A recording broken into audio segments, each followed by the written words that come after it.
अभी आचार्य जी, मैं पहले रामकृष्ण परमहंस जी की किताब पढ़ रहा था एक, तो उसके अंदर मैंने देखा कि जब स्वामी विवेकानंद उनके पास पहली बार आए थे नए नए, और जब आते थे उनके पास बार बार, तो जब वो नहीं आते थे तब रामकृष्ण परमहंस जी बोलते थे कि आज क्यों नहीं आए, या फिर उनको देखते ही लग गया था, मतलब गुरु ने शिष्य को देखते ही पहले ही उनके मन में हो गया था कि हाँ ये, मतलब ये कुछ बड़ा करेगा। वैसे कई बार बोलते भी थे, तो और उनके आने से पहले भी वो बोलते थे कि हाँ वो आएगा वो आएगा।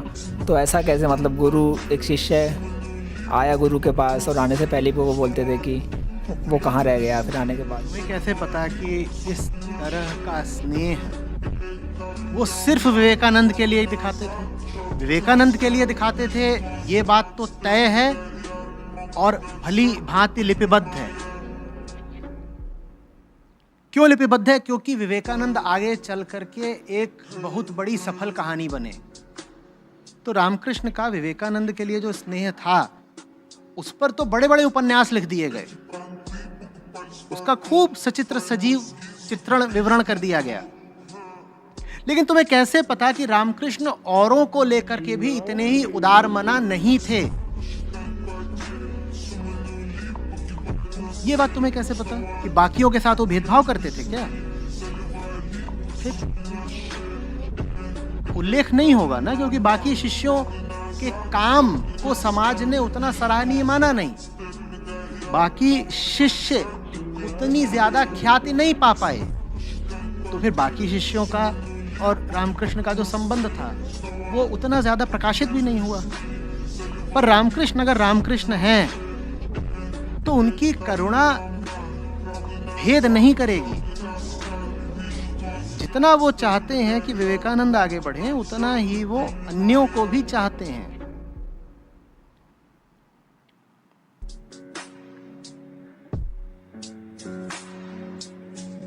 एक बार वो बोलते हैं कि कुछ एक अनुभव स्वामी विवेकानंद जी को हुआ, या कुछ एक मतलब बोध हुआ उनको, फिर बाद में उन्होंने बोला कि अब मैं चाबी अपने पास रख रहा हूँ क्योंकि तुझसे काफ़ी काम करवाना है, मतलब तुम काफ़ी काम करोगे, तो वो चाबी अपने पास रख रहा हूँ और तुम काफ़ी काम करोगे, वो चीज़ समझ में नहीं आई थी कि वो क्या हुआ।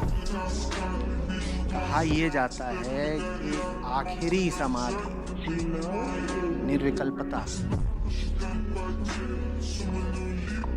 की शिक्षा रामकृष्ण विवेकानंद को नहीं दी।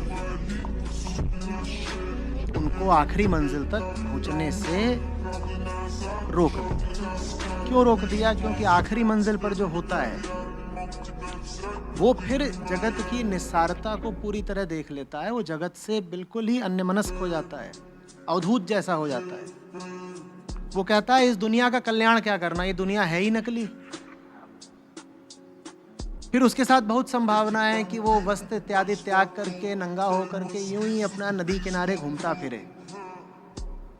तो इस नाते ये बात कही गई है, कहानी बताई गई है कि रामकृष्ण बोले विवेकानंद से कि तेरी चाबी मैं रखे लेता हूं, ताकि तू कल्याणकर्ता बने, सेवक बने, देशाटन करे, मिशनरी बने। नहीं तो क्या बन जाते? मैं रमता जोगी। तो ये उस कहानी का उद्देश्य है। अब उस कहानी में तथ्यता कितनी है ये मैं नहीं कह सकता, पर कहानी का जो संकेत है वो इस तरफ को।